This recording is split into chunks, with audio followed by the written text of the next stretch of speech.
शिक्षा जगत में बड़ा फैसला। एनसीईआरटी ने 8वीं की किताबों में एक बार किया बदलाव। अब न्यायपालिका के बारे में जो जो चुनौतियां हैं उसको भी पढ़ सकेंगे स्टूडेंट भाई। नई दिल्ली, ये हो गया आपका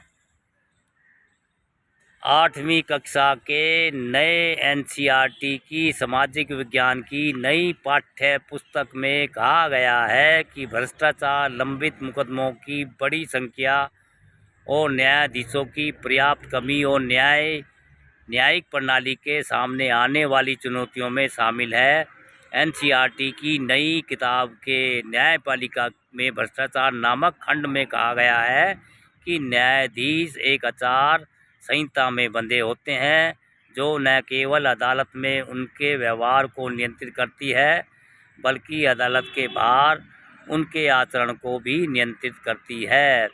हमारे समाज में न्यायपालिका की भूमिका शीर्षक वाले संशोधित अध्याय में न्यायालयों के पदानुक्रम और न्याय तक पहुंचने की व्याख्या करने से आगे बढ़कर न्याय प्रणाली के सामने आने वाली चुनौतियों के समाधान तक का जिक्र है। पाठ्य पुस्तक के पहले के संस्करण में मुख्य रूप से न्यायालयों की संरचना और भूमिका पर ध्यान केंद्रित किया गया था। अध्याय में लिखा है, न्यायपालिका के विभिन्न स्तरों पर लोगों को भ्रष्टाचार का सामना करना पड़ता है। गरीबों और वंचितों के लिए इससे न्याय तक पहुंचने का मुद्दा और भी गंभीर हो सकता है। इसलिए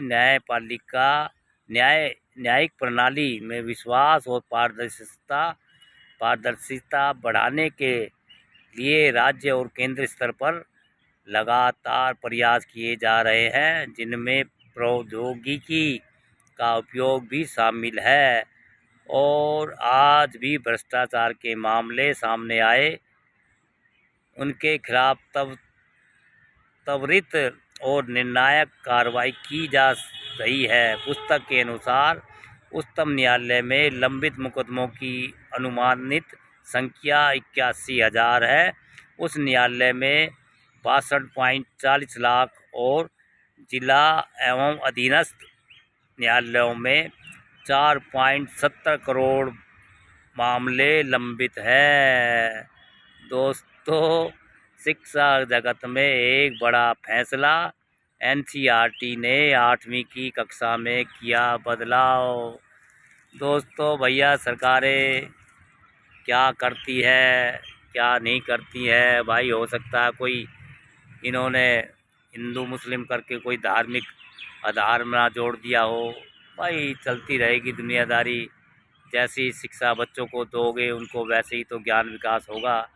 अब उनको आप आज वैज्ञानिक आधार पे उनको कोई नॉलेज जानकारी दोगे तभी तो वो दुनियादारी जान पाएंगे। अब कुएं के मेंढकों को कुएं के बाहर का कुछ पता नहीं होता।